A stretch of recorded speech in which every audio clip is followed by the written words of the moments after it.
We're rolling. I think the most significant learning for me, I have two things. One is that you can make something from nothing.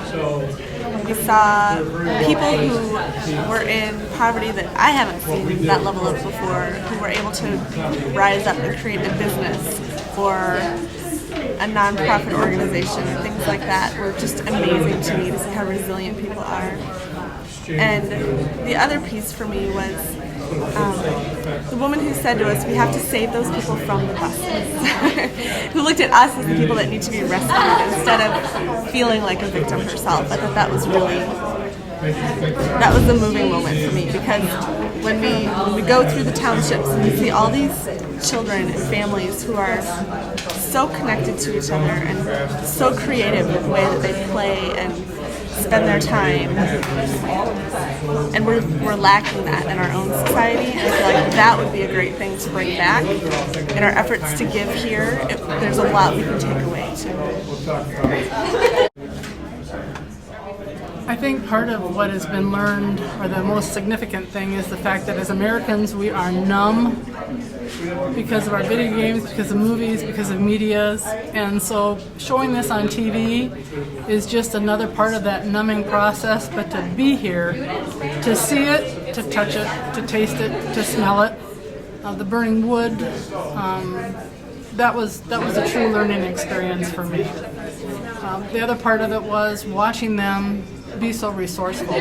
Not only are they great at recycling and being green and the smaller cars and walking and riding a bike, they're just so resourceful in what they've got to use, not only physical things, but also mentally. I mean, they can take things and turn them into whatever they need to have for survival, where we just give up and go to the store and buy it. And I found that to be a pretty prolific thing that they do as a country that we don't do in America.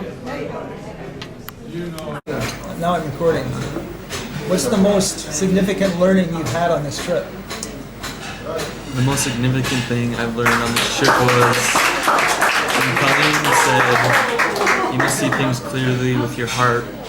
What is essential is not visible to the eye.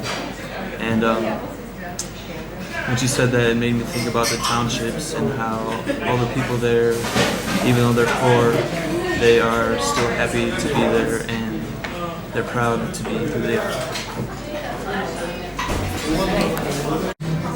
Frederick, what have you learned on this trip to South Africa? Well, on this trip, I have learned that when we unite as a people with a common cause, we can bring about positive change.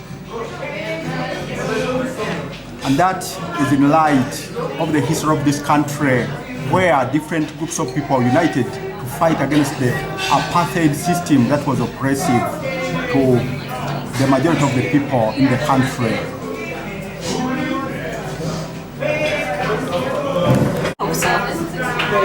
Nora, you've been here in South Africa for almost 2 weeks. What's the most significant learning you've had? It's hard to pick the most significant learning. I was starstruck when we were spoken to by a member of the Truth and Reconciliation Committee. I asked her personally how that must have felt to go through and hear these terrible stories. I said, reconciliation is a spiritual word. It must have really done something to hear those stories. It must have done something to your spirit. And she said, yes, but I also saw amazing capacity for resilience and for forgiveness. And I've taken those words to heart. But I'd have to say that I didn't have an emotional reaction until today when we went to the Hector Peterson Museum. I teach Spanish, I teach high school, and I didn't realize before we left that what sparked his murder was activism around language education. They were adamant that they didn't want to be educated in a language that wasn't their own. And that's when they took to the streets, and that's when this child was killed. And I had a very emotional reaction in that museum because I envision my own students. What would happen in our country if all of a sudden our teachers were told, okay, half of your lessons now have to be in Spanish? This country has an amazing capacity to learn and to forgive, and they have an enormous amount to teach us. And it was such a humbling experience, and I am so grateful to have been here.